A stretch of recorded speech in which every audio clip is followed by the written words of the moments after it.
इस एबीवीपी के नेता की बदतमीजी देखी है आपने? एक महिला टीचर के साथ इसकी बदसलूकी देखी है आपने? यह है भारतीय जनता पार्टी के छात्र संगठन एबीवीपी का एक छात्र नेता और इसका नाम है अक्षित दहिया। अक्षित दहिया जो है दिल्ली यूनिवर्सिटी का प्रेसिडेंट भी रहा है और यह आदमी एक महिला टीचर के साथ बदतमीजी कर रहा है। वो महिला टीचर उससे सिर्फ इतना पूछ रही है कि भाई तुम कॉलेज में कैसे घुसे, और जाहिर सी बात है कॉलेज में घुसने या ना घुसने की अनुमति कॉलेज प्रशासन की होती है। उसने न सिर्फ उस महिला टीचर के साथ बदतमीजी की, मगर जब टीचर के सवालों का जवाब नहीं मिला तो वो और एबीवीपी के बाकी कार्यकर्ता भारत माता की जय के नारे लगाने लगे। यहां दो विडंबनाएं हैं दोस्तों।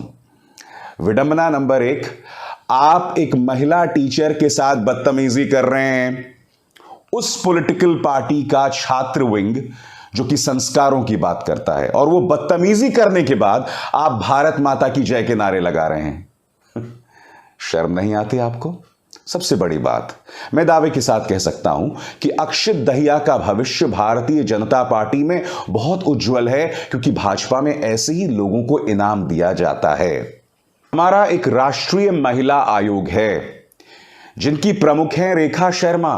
रेखा शर्मा जी, मैं आपको चुनौती दे रहा हूं, क्या महिला आयोग की अध्यक्ष होने के नाते आप उस महिला टीचर के पक्ष में आवाज बुलंद करेंगी? क्या अक्षित दहिया को आप समन जारी करेंगी? क्या आप दिल्ली पुलिस में अक्षित दहिया के खिलाफ केस दर्ज करेंगी कि एक आदमी एक महिला के साथ इस तरह से बदसलूकी कर रहा था? बोलिए ना। रेखा शर्मा, यह आपका इम्तिहान है। अक्षित दहिया भाजपा से जुड़ा हुआ है तो क्या इसका मतलब यह है आप अपनी आंखें मूंद लेंगी? मैं आपको चुनौती दे रहा हूं, एक्शन लीजिए। अगर वाकई ये राष्ट्रीय महिला आयोग महिलाओं की चिंता करता है तो ये वो मौका है जिसके अंतर्गत आप अक्षित दहिया जैसे लोगों पर एक्शन ले सकते हैं, मगर मैं दावे के साथ कह सकता हूं आप कोई एक्शन नहीं लेंगे। निहायत ही शर्म की बात है ये। एबीवीपी की इस गुंडागर्दी पर आम आदमी पार्टी की कड़ी प्रतिक्रिया आई है। दिल्ली के उप मुख्यमंत्री मनीष सिसोदिया का कहना है कि भारतीय जनता पार्टी हर तरफ गुंडागर्दी दिखा रही है। एक तरफ तो ये भारत माता के जय के नारे लगाते हैं और दूसरी तरफ भारत माता की बेटी का अपमान करते हैं। आज मुद्दा सिर्फ इस अक्षित दहिया का नहीं है। आज मैं आपको बतलाने वाला हूं कि बीजेपी के अंदर इस तरह के बदतमीजों और आपराधिक प्रवृत्ति के लोगों को इनाम दिया जाता है। इन्होंने तमाम हदें पार कर दी हैं दोस्तों। अक्षित दहिया एक टीचर के साथ बदतमीजी कर रहा था, एक महिला टीचर के साथ बदतमीजी कर रहा था। सबसे ज्यादा संस्कारों की बात यही पार्टी करती है ना। क्या कहा गया है?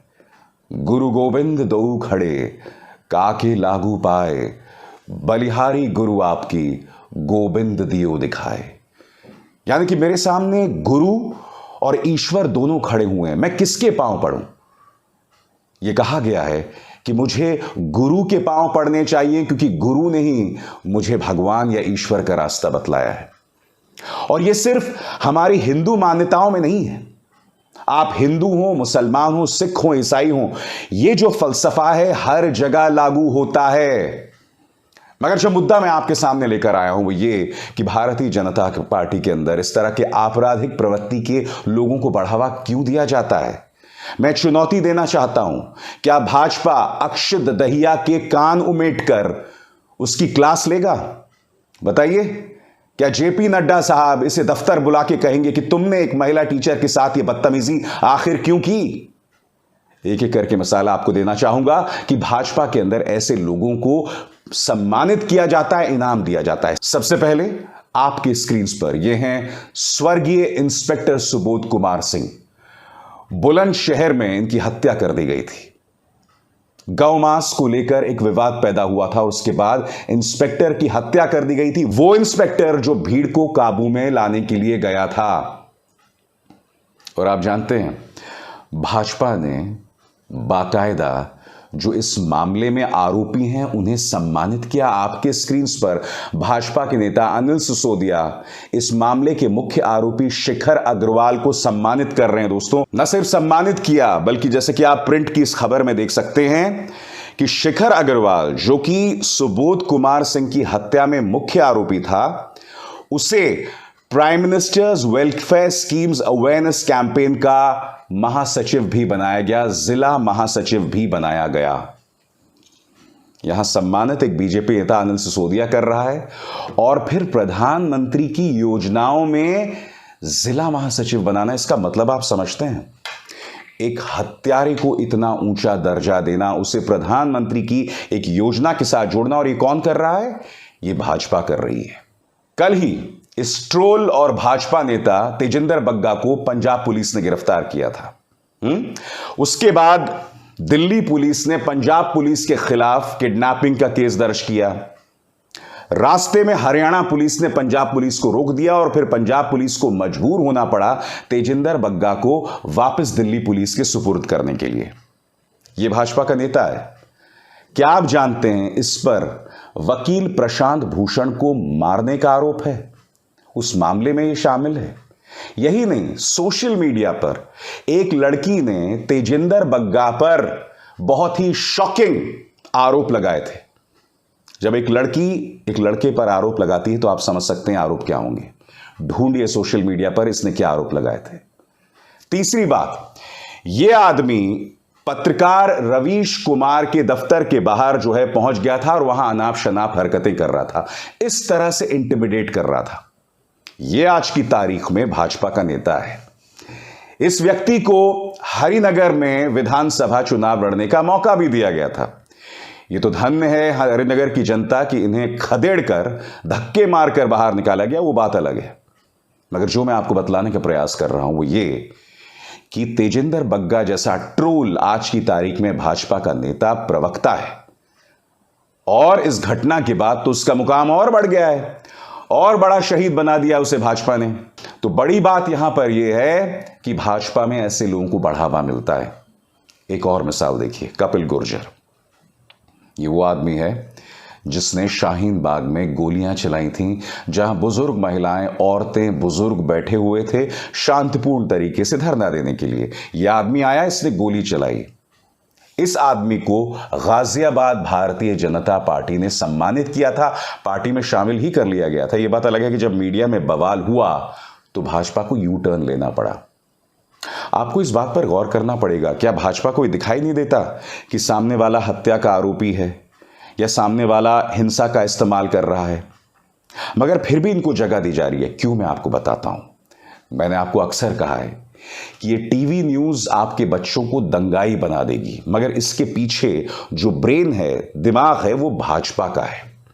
बहुत बड़ी त्रासदी है ये कि भाजपा अपनी इस सोच से आपके बच्चों को दंगाई बना रही है, क्योंकि वो दंगाइयों को, आपराधिक सोच के लोगों को, हिंसा का इस्तेमाल करने वाले लोगों को ऐसे ही बढ़ावा देती है। ये अपनी ताकत का बेजा इस्तेमाल करती है, क्योंकि वो जानती है कि वो ये तमाम हरकतें करती जाएगी और इस पर कोई सवाल नहीं उठाएगा। दिल्ली यूनिवर्सिटी में जिस तरह से अक्षित दहिया ने एक महिला टीचर के साथ बदतमीजी की, ये उसी की एक मिसाल है। मैं फिर कहना चाहूंगा और दावे के साथ कह सकता हूं कि भाजपा अक्षित दहिया पर कोई एक्शन नहीं लेने वाला है। नंबर एक, अगर आप एक्शन लोगे तो मैं आपको वादा करता हूं इसी मंच पर मैं वो कार्यक्रम करूंगा भाजपा की तारीफ करते हुए। नंबर दो, अक्षित दहिया का भविष्य जो है वो बहुत ही उज्जवल है, भाजपा के अंदर बहुत उज्जवल है। कल को ये विधायक बनाए जाएंगे, विधायक का चुनाव लड़ेंगे और परसों सांसद भी बन सकते हैं। ये हो रहा है दोस्तों क्योंकि भारतीय जनता पार्टी के हाथ में बेहिसाब ताकत है, और इस बेहिसाब ताकत से बुद्धि में बेतहाशा अकड़ और एरोगेंस घुस गया है, हट घुस गया है। उन्हें पता है कि इस बेहिसाब ताकत को चुनौती देने वाला कोई नहीं है, कोई राजनीतिक दल नहीं है, और जिसका कर्तव्य होता है यानी कि मीडिया, वो भी सवाल नहीं उठा रहा है। कितनी बड़ी त्रासदी है। मगर मेरा वादा है इस मंच पर ऐसे तमाम लोग जो अपनी ताकत का बेजा इस्तेमाल करते हैं, मैं उठाता रहूंगा। पहले भी उठाता रहा हूं, आगे भी ये सिलसिला जारी रहेगा। नमस्कार। स्वतंत्र और आजाद पत्रकारिता का समर्थन कीजिए, सच में मेरा साथी बनिए। बहुत आसान है दोस्तों, इस ज्वाइन बटन को दबाइए और आपके सामने आएंगे ये 3 विकल्प, इनमें से एक चुनिए और सच के इस सफर में मेरा साथी बनिए।